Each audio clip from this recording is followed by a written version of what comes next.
ఇప్పుడే జీ5 app download చేయండి. చూడండి మీ ఫేవరెట్ టీవీ షోస్ ఎప్పుడైనా ఎక్కడైనా. టెన్షన్గా ఉందా? మీకు లేదా? లేదు, మనిద్దరిలో ఏ ప్రాబ్లం ఉండదు. ప్రాబ్లం అంతా మా అమ్మలోనే ఉంది. అత్తయ్య గారి ప్రాబ్లం ఏంటి?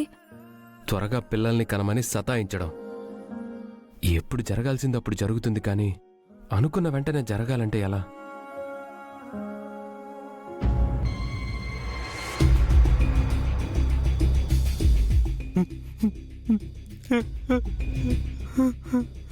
ఏమండి, ఊరుకోండి, బాధపడకండి.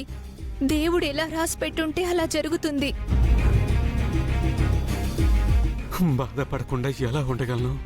నా వల్ల పిల్లలు పుట్టరని తెలిసిపోయింది. నీ జీవితాన్ని నాశనం చేశాను. ఏమండి, పిల్లలు లేకపోతే ఏంటండి? నాకు మీరు, మీకు నేను ఉన్నాం కదా. పిల్లలు లేని ఇల్లు ఇల్లే కాదు. నా మనసు ఒప్పుకోవటం లేదు.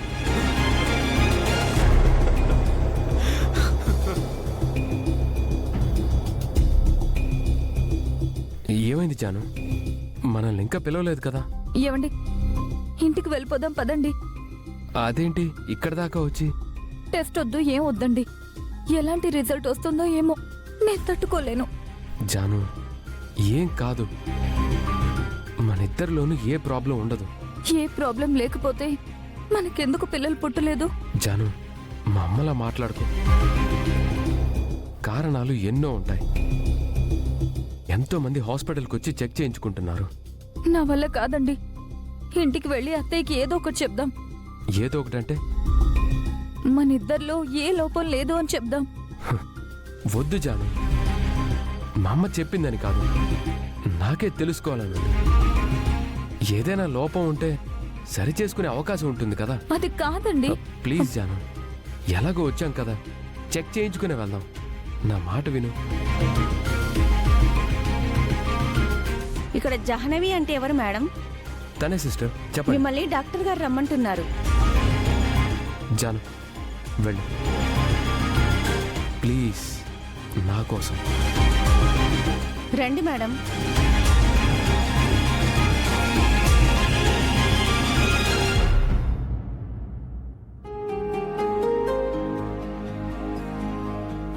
సడన్గా టెంపుల్ ప్రోగ్రామ్ ఏంటి లక్ష్మి?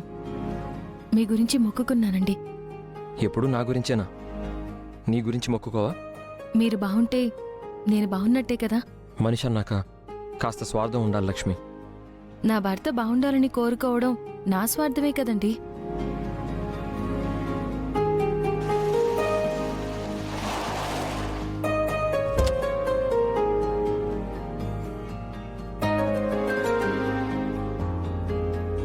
శ్రీరామ రామ రామీతి రమి రామి మనోరమే సహస్రనామ తత్తుల్యం రామనామ వరాననే. అమ్మా చెప్పండమ్మా. అర్చన చేయండి పంతులు గారు. గోత్రనామాలు చెప్పండమ్మా. పైడిపాల గోత్రం. పైడిపాల గోత్రోద్భవస్య మిత్రానందన్ నామధేయస్య లక్ష్మీ నామధేయస్య వివేక్ జాహ్నవీల పేర్లతో వివేక్ కూడా చేయండి. జాహ్నవి నామధేయస్య సహ కుటుంబానాం క్షేమ స్థైర్య ధైర్య వివేక్ జానుల పేరు చెప్పి మంచి పని చేసావు లక్ష్మి. హాస్పిటల్కి వెళ్ళారు కదా, ఏం జరుగుతుందో ఏమో. అందరికీ మంచి జరుగుతుందండి. అలా పడుకోమ్మా.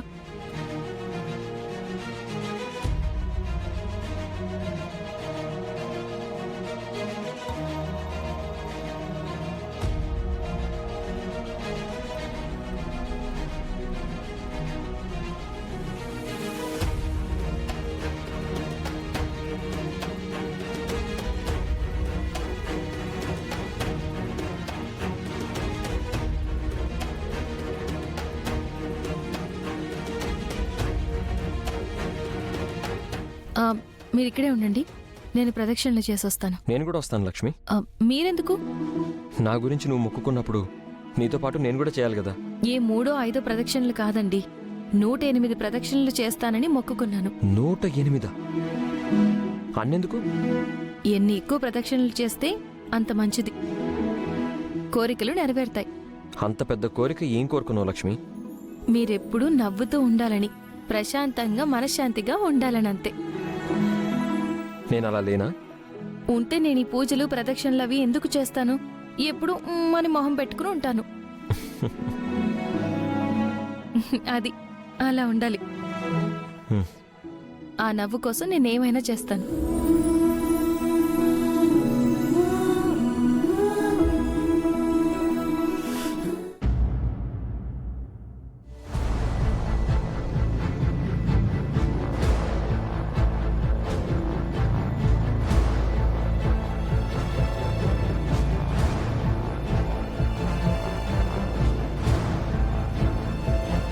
ఏంటక్క ఏదో కంగారుగా ఉన్నావు?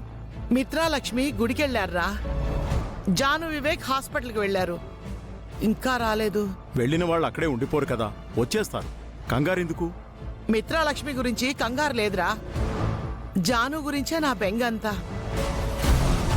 జానుకు మాత్రం ఏమైంది? హాస్పిటల్లో ఏం చెప్పారో ఏమో అని భయంగా ఉందిరా. లక్ష్మీ జానుల గురించి నువ్వు భయపడాల్సిన అవసరం లేదక్కా. వాళ్ళు సంతోషంగా ఉంటారు. ఎక్కడ సంతోషంగా ఉన్నారా? లక్ష్మికి ఆ మనిషా రూపంలో, జానుకి దేవయాన్ రూపంలో దరిద్రాల కాచు కూర్చున్నాయి. వాళ్ళుండగా వీళ్ళకి మనశ్శాంతి ఎక్కడుంటుందిరా? మనశ్శాంత హ, అది ఈ ఇంట్లో లేకుండా చేస్తాను. మనశ్శాంతి కోసం మొహం వాచేలా చేస్తాను. ప్రశాంతత కరువయ్యేలా చేస్తాను. అది చేస్తాను ఇది చేస్తాను అని ముందే అనుకు మనీషా. తర్వాత ఏం జరుగుతుందో తెలీదు. ఎప్పుడేం జరుగుతుందోనని నేను భయపడి చస్తున్నాను. హాయిగా కాపురం చేసుకుంటున్న ఆ 2 జంటలకు ఈ 2 దుష్టగ్రహాలు గ్రహణంలా పట్టుకున్నాయి. అక్క, నువ్వు అనవసరంగా కంగారు పడకు. మనీషా ఈరోజు ఢిల్లీ వెళ్ళిపోతుంది. జాను విషయంలో నువ్వు భయపడేటట్టు ఏమీ జరగదు. జానులోనే లోపం ఉందని తెలియాలి. ఈ రోజు దాన్ని మెడపట్టి ఇంట్లోంచి గెంటేస్తాను. నిజంగానే జానుని బయటకు గింటేస్తారా ఆంటీ? అనుమానం లేదురా, ఆ దేవయాని ఎంతకైనా తెగిస్తుంది. దాని గురించి నాకు తెలీదా? అలా జరగదక్క, వివేక్ ఉన్నాడు కదా. ఉంటే వాడేం చేస్తాడు? నాకు ఎదురు చెప్పగలడా? వాడే కాదు, ఈ ఇంట్లో నన్ను ఎవ్వరూ ఎదిరించలేరు. లక్ష్మి ఎదురు చెప్తుందేమో. దాని నోరు నువ్వు మోయిస్తావుగా. ఈరోజు నువ్వు పేల్చే బాంబుకి ఒక్క లక్ష్మి నోరేంటి? ఇంట్లో అందరి నోళ్లు మూతపడతాయి. ఓ పక్క మనిషి ఏం చేస్తుందోనని నా కాళ్ళు చేతులు ఆడడం లేదు. అది మాత్రం చాలా ధీమాగా ఉంది. ఏదో జరగకూడని జరుగుతుందనే అనిపిస్తోందిరా. ఎలా జరగాలనుంటే అలా జరుగుతుందక్క. నువ్వు అనవసరంగా టెన్షన్ పడకు. అన్నింటికీ ఆ దేవుడున్నాడు. ఆ దేవుడు ఉన్నాడు, కానీ ఈసారి నా వైపున్నాడు. ఆ దేవుణ్ణి అడ్డు పెట్టుకుని పావులు కదుపుతాను, ప్లాన్ అమలు చేస్తాను. మీరు కూడా రెడీగా ఉండండి. జీ5 యాప్ డౌన్లోడ్ చేసి అన్ని ఎపిసోడ్స్ పూర్తి ఉచితంగా చూడండి.